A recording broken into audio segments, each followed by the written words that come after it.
ತಪಸೋ ಯಜ್ಞದಾನಾನಾಂ ತೀರ್ಥಸೇವನಮುತ್ತಮಂ. ದೈವಾನಿ ಮುನಿಶಾರ್ದೂಲ ಆಸುರಾಣಿ ಆರ್ಷಾಣಿ ಚ ಕಿಯದ್ಭೇದಾನಿ ತೀರ್ಥಾನಿ ಕಿಂಫಲಾನಿ ಸುರೇಶ್ವರ. ಬ್ರಹ್ಮದೇವರು ಅಂತ ಇದ್ದಾರೆ, ತೀರ್ಥಗಳು 4 ಬಗೆಯಾಗಿದ್ದಾವೆ.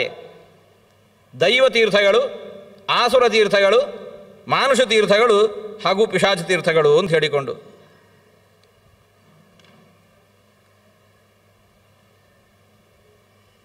ಚತುರ್ವಿಧಾನಿ ತೀರ್ಥಾನಿ ಸ್ವರ್ಗೇ ಮರ್ತ್ಯೆ ರಸಾತಲೆ.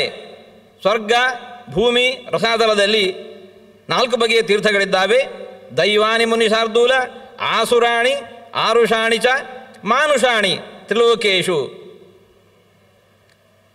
ದೈವಾನಿ ಆಸುರಾಣಿ ಆರುಷಾಣಿ ಮಾನುಷಾಣಿ. ದೈವ, ಆಸುರ, ಆರ್ಷ, ಮಾನುಷ ಎಂಬುದಾಗಿ 4 ಬಗೆಯ ತೀರ್ಥಗಳು.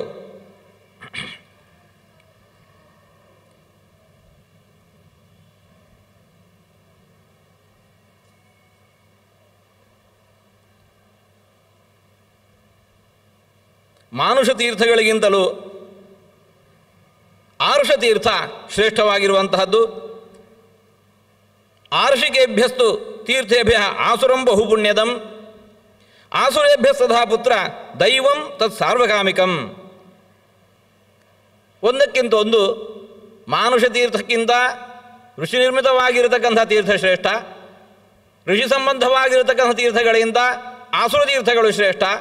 ಆಸುರ ತೀರ್ಥಗಳಿಗಿಂತಲೂ ಕೂಡ ದೈವ ಸಂಬಂಧಿಯಾಗಿರತಕ್ಕಂಥ ತೀರ್ಥಗಳು ಶ್ರೇಷ್ಠ.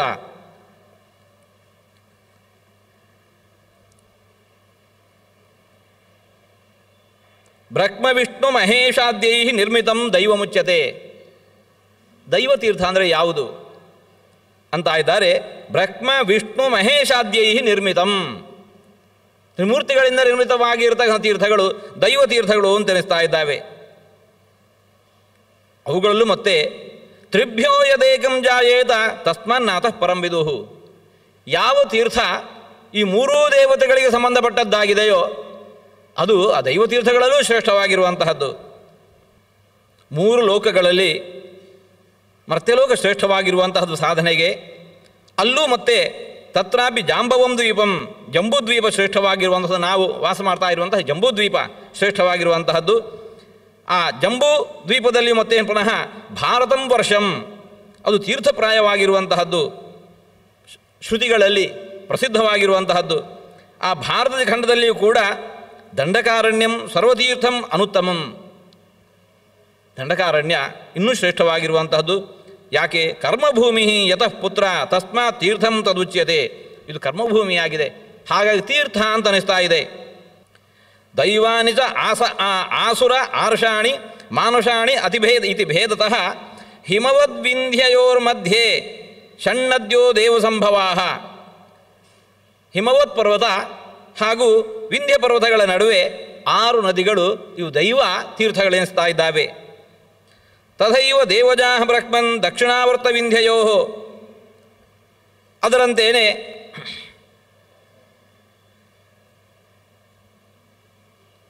ವಿಂಧ್ಯ ಪರ್ವತ ಹಾಗೂ ದಕ್ಷಿಣದ ಸಮುದ್ರಗಳ ನಡುವೆಯೂ ಕೂಡ 6 ನದಿಗಳು ಅವು ದೇವನಿರ್ಮಿತವಾಗಿದ್ದಾವೆ. ಏತಾಃ 12 ನದ್ಯಸ್ತು ಪ್ರಾಧಾನ್ಯೇನ ಪ್ರಕೀರ್ತಿತಾಃ. ಈ 12 ತೀರ್ಥಗಳು ಶ್ರೇಷ್ಠವಾದಂತಹ ದೈವತೀರ್ಥಗಳಾಗಿದ್ದಾವೆ. ಕರ್ಮಭೂಮಿ ಅತೋ ದೇವೈ ವರ್ಷಂ ತಸ್ಮಾತ್ ಪ್ರಕೀರ್ತಿತಂ.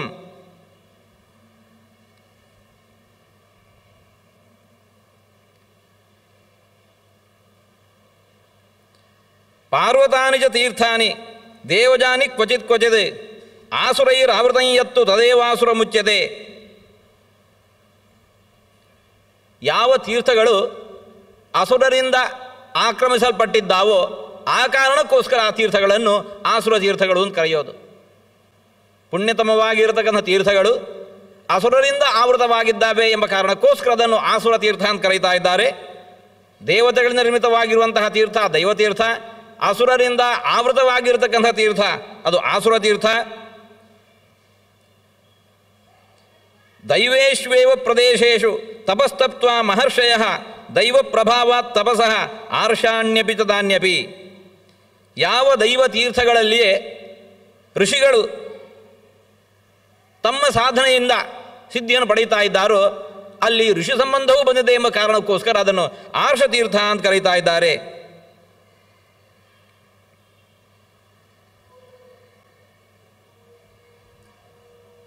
ಮಾನುಷೈ ಕಾರ್ಯದಾನ್ಯಾಹು ಮಾನುಷಾಣೀತಿ ನಾರದ. ಮನುಷ್ಯರೂ ತೀರ್ಥಗಳ ನಿರ್ಮಾಣ ಮಾಡಿರ್ತಾರೆ. ಯಾಕೋಸ್ಕರ? ಆತ್ಮನ ಶ್ರೇಯಸ್ಸೆ, ತಮ್ಮ ಶ್ರೇಯಸ್ಸಿಗೋಸ್ಕರ, ಮುಕ್ತಿಗೋಸ್ಕರ, ಭಗವಂತನ ಪೂಜೆಗೋಸ್ಕರ, ಸಂಪತ್ತಿಗೋಸ್ಕರ, ಯಶಸ್ಸಿಗೋಸ್ಕರ. ಮನುಷ್ಯರಿಂದ ನಿರ್ಮಿತವಾಗಿರತಕ್ಕಂಥ ತೀರ್ಥಗಳು ಮಾನುಷ ತೀರ್ಥಗಳು ಅಂತ ತಿಳಿಸ್ಕೊಳ್ಳಲ್ಪಡ್ತಾ ಇದ್ದಾವೆ. ಬ್ರಹ್ಮನ್ ಕೃತಯುಗಸ್ಯಾದೌ ಉಪಾಯೋನ್ಯೋ ನ ವಿದ್ಯತೆ ತೀರ್ಥಸೇವಾಂ ವಿನಾ ಸ್ವಲ್ಪ ಆಯಾಸೇನ ಅಭೀಷ್ಟದಾಯಿನೀಂ ನತ್ವಯ ಸದೃಶೋ ಧಾತಃ ವಕ್ತ ಜ್ಞಾತಾಥವಾ ಕ್ವಚಿತ್. ಕೃತಯುಗದಲ್ಲಿ ಅಲ್ಪವಾಗಿರತಕ್ಕಂತಹ ತೀರ್ಥ ಸೇವೆಯಿಂದಲೇ ವಿಶೇಷವಾಗಿರತಕ್ಕಂಥ ಸಿದ್ಧಿ ದೊರಕ್ತಾ ಇತ್ತು. ಅವುಗಳಲ್ಲಿ ಬ್ರಹ್ಮದೇವರಂತ ಇದ್ದಾರೆ, ಗೋದಾವರಿ ಭೀಮರಥಿ ತುಂಗಭದ್ರಾ ಚ ವೇಣಿಕಾ ತಾಪಿ ಪಯೋಷ್ಣಿ ವಿಂಧ್ಯಸ್ಯ ದಕ್ಷಿಣೇತು ಪ್ರಕೀರ್ತಿತಾ. ವಿಂಧ್ಯ ಪರ್ವತದ ದಕ್ಷಿಣ ಭಾಗದಲ್ಲಿ ಇರತಕ್ಕಂತಹ ತೀರ್ಥಗಳು ಗೋದಾವರಿ, ಭೀಮರಥಿ, ತುಂಗಭದ್ರಾ, ವೇಣಿಕಾ, ತಾಪಿ, ಪಯೋಷ್ಣಿ ಈ 6 ತೀರ್ಥಗಳು ದೈವ ತೀರ್ಥಗಳಾಗಿದ್ದಾವೆ. ದಕ್ಷಿಣ ಭಾಗದಲ್ಲಿ ಭಾಗೀರಥಿ ನರ್ಮದಾತು ಯಮುನಾ ಚ ಸರಸ್ವತಿ ವಿಶೋಕ ವಿತಸ್ತಾ ಚ ಹಿಮೋತ್ಪಾರ್ಶ್ವವಾಶ್ರಿತಾ. ಈ 6 ಅಲ್ಲಿಂದ ಉತ್ತರಕ್ಕೆ ಇರುವಂತಹ 6 ತೀರ್ಥಗಳು, ನದಿಗಳು. ಏತಾ ನದ್ಯ ಪುಣ್ಯತಮಾ ದೇವತಾರ್ತೀರ್ಥಾನ್ ಉದಾಹೃತಾ. ಈ 12 ತೀರ್ಥಗಳೇನಿದ್ದಾವೆ ದೇವತೀರ್ಥ ಅಂತ ಪರಿಗಣಿಸಲ್ಪಟ್ಟಿದ್ದಾವೆ. ಆಸುರ ತೀರ್ಥಗಳು ಯಾವುವು? ಅಸುರರಿಂದ ಆವೃತವಾಗಿರತಕ್ಕಂಥ ತೀರ್ಥಗಳು ಆಸುರ ತೀರ್ಥಗಳು ಅಂತ ಅನಿಸ್ತಾ ಇದ್ದಾವೆ. ಆ ಅಸುರರು ಯಾರು ಹೇಳ್ತಾ ಇದ್ದಾರೆ. ಗಯ, ಕೋಲಾಸುರ, ವೃತ್ರ, ತ್ರಿಪುರ, ಅಂಧಕಸ್ತಥ, ಹಯಮೂರ್ಧ ಚ ಲವಣ, ನಮುಚಿ ಶೃಂಗಕಸ್ತಥ, ಯಮ, ಪಾತಾಳಕೇತುಶ್ಚ, ಮಧು, ಪುಷ್ಕರ ಏವ ಚ. ಇವರೆಲ್ಲರೂ ಅಸುರರು. ಏತೈ ಆವೃತ ತೀರ್ಥಾನಿ ಆಸುರಾಣಿ ಶುಭಾನಿ ಚ. ಇವರಿಂದ ಆವೃತವಾಗಿರುವಂತಹ ಶುಭ ತೀರ್ಥಗಳು ಯಾವುದಿದ್ದಾವೆ, ಶುಭವಾದ ತೀರ್ಥಗಳು ಇವರಿಂದ ಆವೃತವಾಗಿದ್ದಾವೆ ಎಂಬ ಕಾರಣಕ್ಕೋಸ್ಕರ ಅವು ಆಸುರ ತೀರ್ಥ ಅಂತ ಕರೆಯಲ್ಪಡ್ತಾ ಇದ್ದಾವೆ. ಆರ್ಷ ತೀರ್ಥಗಳು ಯಾವುವು?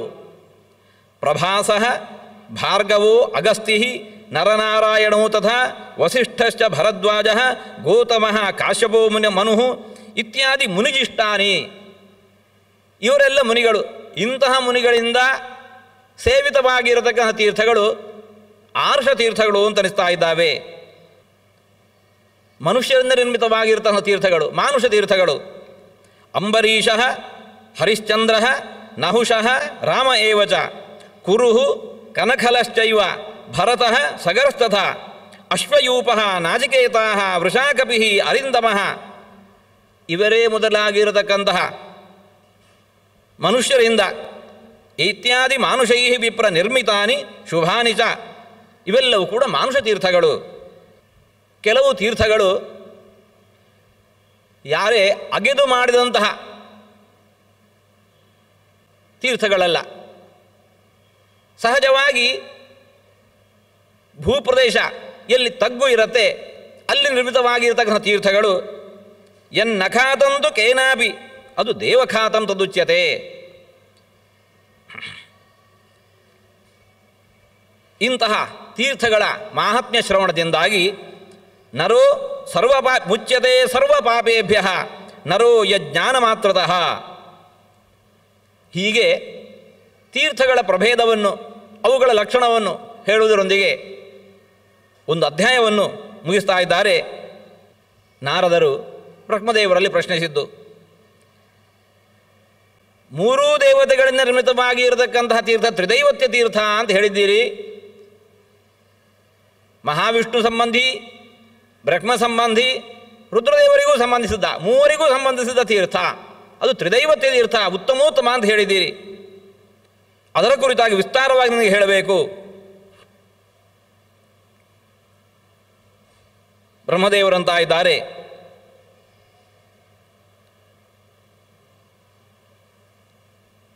ಈ ತ್ರಿದೈವತ್ಯವಾಗಿರತಕ್ಕಂಥ ತೀರ್ಥ ಏನಿದೆ ಉತ್ತಮೋತ್ತಮವಾಗಿರುವಂತಹದ್ದು. ಅದರ ಉತ್ತಮಿಕೆಯನ್ನು ಹೀಗೆ ತೋರಿಸ್ತಾ ಇದ್ದಾರೆ. ತಾವದನ್ಯಾನಿ ತೀರ್ಥಾನಿ ತಾವತ್ತಾಹ ಪುಣ್ಯಭೂಮಯ ತಾವದ್ ಯಜ್ಞಾದಯೋ ಯಾವತ್ ತ್ರಿದೈವತ್ಯಂ ನ ದೃಶ್ಯತೆ. ಇತರ ತೀರ್ಥಗಳು, ಇತರ ಕ್ಷೇತ್ರಗಳು, ಇತರ ಯಜ್ಞಗಳು ಎಲ್ಲ ತೀರ್ಥ, ಕ್ಷೇತ್ರ, ಯಜ್ಞಗಳು ಅಂತ ಪರಿಗಣಿಸ್ತಾ ಇದ್ದಾವೆ. ಯಾವಾಗ? ಎಷ್ಟರ ತನಕ ಇನ್ನೂ ತ್ರಿದೈವತ್ಯವಾಗಿರತಕ್ಕಂತಹ ಮೂರೂ ದೇವತೆಗಳಿಗೆ ಸಂಬಂಧಿಸಿರುವಂತಹ ತೀರ್ಥ ಭೂಮಿಯಲ್ಲಿ ಕಂಡುಕೊಂಡಿಲ್ವೋ ಅಷ್ಟರ ತನಕ ಅವೆಲ್ಲವೂ ಕೂಡ ತೀರ್ಥ, ಕ್ಷೇತ್ರ, ಯಜ್ಞಗಳು.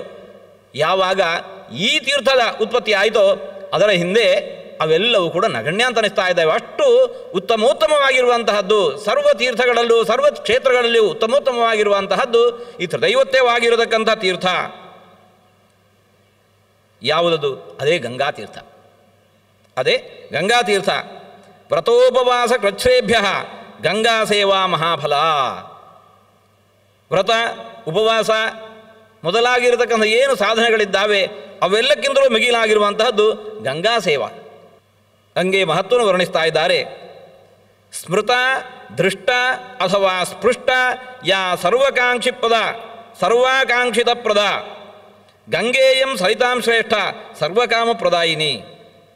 ಗಂಗೆಯ ಸ್ಮರಣೆ ಮಾಡಿದರೆ ಸಾಕು, ದರ್ಶನ ಮಾಡಿದರೆ ಸಾಕು, ಸ್ಪರ್ಶನ ಮಾಡಿದರೂ ಸಾಕು, ಸಮಸ್ತ ಪಾಪಗಳು ವಿನಷ್ಟವಾಗ್ತವೆ.